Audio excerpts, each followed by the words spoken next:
நமஹ. எல்லாருக்கும் நமஸ்காரம். சிவம் அப்படிங்கிற சொல்லுக்கே மங்களம் அப்படிங்கிறது தான் பொருள்.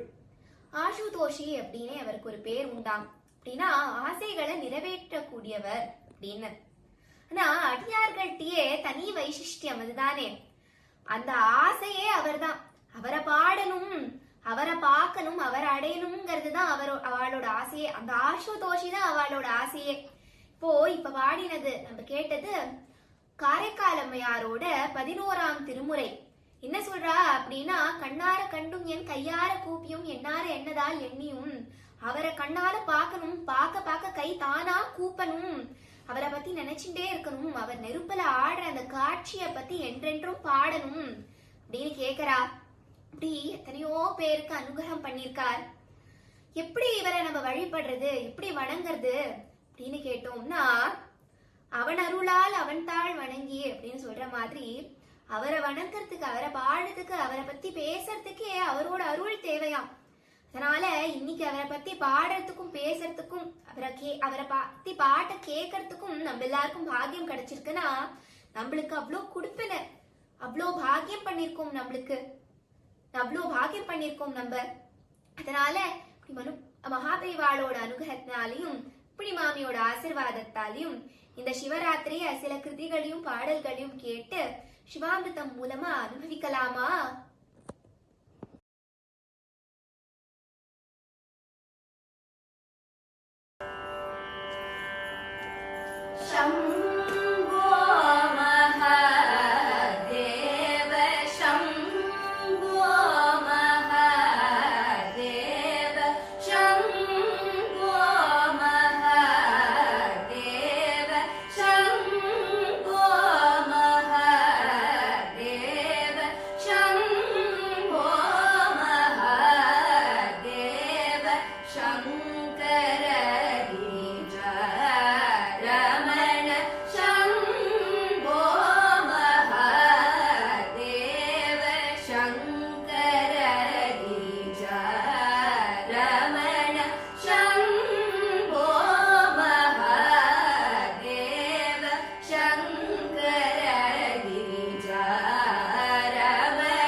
நமஸ்காரம். மகாசிவராத்திரிக்காக நாங்கள் எல்லாரும் சேர்ந்து அச்சுததாசர் இயற்றிய சதானந்த தாண்டவம் பாட போறோம். பகுதாரி ராகம் ஆதிதாளம். சதானந்த தாண்டவம் சதானந்த தாண்டவம் செய்யும் சதானந்த தாண்டவம் செய்யும் சதானந்த தாண்டவம் செய்யும் பாதாபரம் தாதா ஜகந்நாதா சதானந்த தாண்டவம் செய்யும் பாதாபரம் தாதா ஜகந்நாதா சதானந்த தாண்டவம் செய்யும் பாதாபரம் தாதா ஜகந்நாதா சதானந்த தாண்டவம் செய்யும் பாதாபரம் தாதா ஜகந்நாதா சதானந்த தாண்டவம்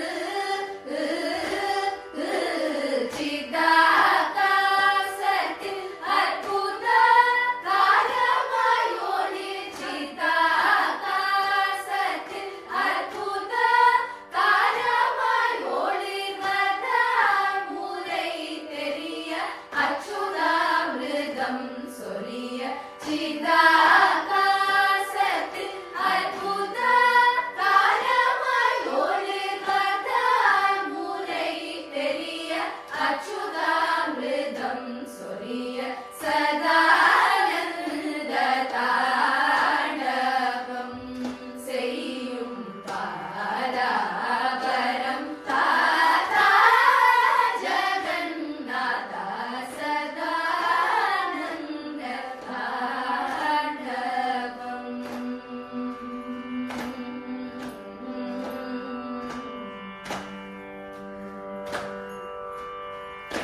முக்தரும் சித்தரும்